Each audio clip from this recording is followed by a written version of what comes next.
Alert करने वाले siren बज रहे हैं।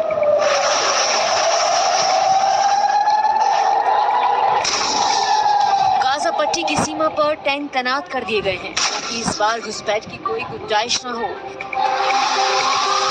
यही नहीं, हमास के लड़ाकों की तलाश में इजरायली सैनिक दक्षिण की ओर रवाना हो गए हैं।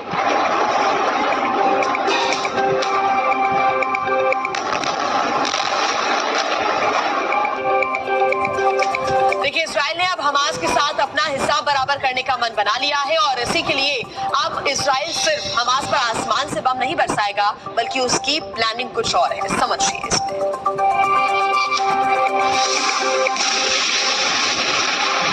हमास ने इजराइल पर रॉकेटों की बारिश की तो इजराइल ने इतने बम बरसाए कि फिलिस्तीन में धमाकों और तबाही की बाढ़ आ गई।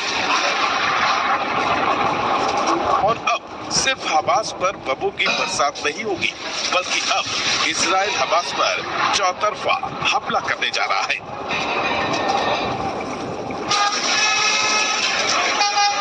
दरअसल अब इजराइल हमास को घेरने की तैयारी कर रहा है। इजराइल के रक्षा मंत्री योव गैलेंट ने आदेश जारी किया है कि अब सिर्फ गाजा पट्टी के आसपास हमले नहीं होंगे, बल्कि उसे घेरकर हमास के लड़ाकों को उनके अंजाम तक पहुंचाया जाएगा। और इसके लिए सबसे पहले उस ओर जाने वाली बिजली और ईंधन की सप्लाई को कट कर दिया गया है।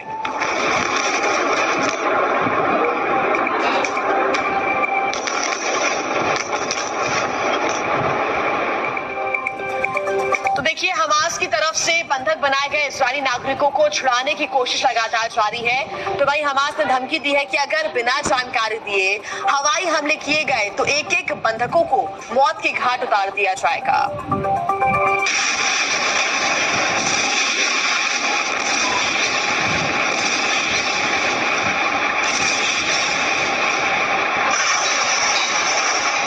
हमास के हमले के जवाब में इजराइल के करीब 60 लड़ाकू विमान हमास के ठिकानों पर बम बरसा रहे हैं।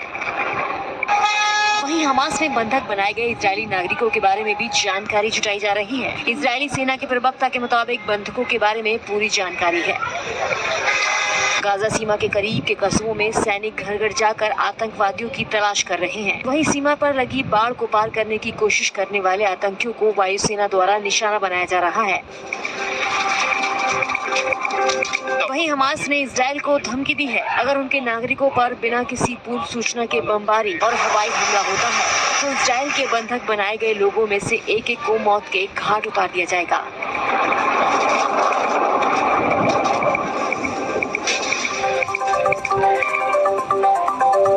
देखिए, हमास के हमले के दिन से ही इजराइल की ओर से गाजा पट्टी पर भी जबरदस्त हमले किए जा रहे हैं और इजराइल के प्रधानमंत्री बेंजामिन नेतन्याहू ने हमास को ऐसा सबक सिखाने का अल्टीमेटम दे दिया है जिससे इजराइल के दूसरे दुश्मन भी उसको याद रखेंगे।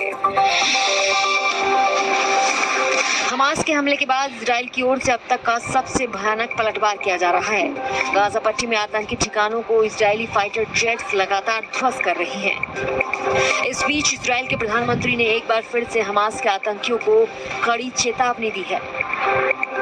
Israel is at war. We didn't want this war. It was forced upon us in the most brutal and savage way. But though Israel didn't start this war, Israel will finish it. Hamas will understand that by attacking us, they've made a mistake of historic proportions. We will exact a price that will be remembered by them and Israel's other enemies for decades to come.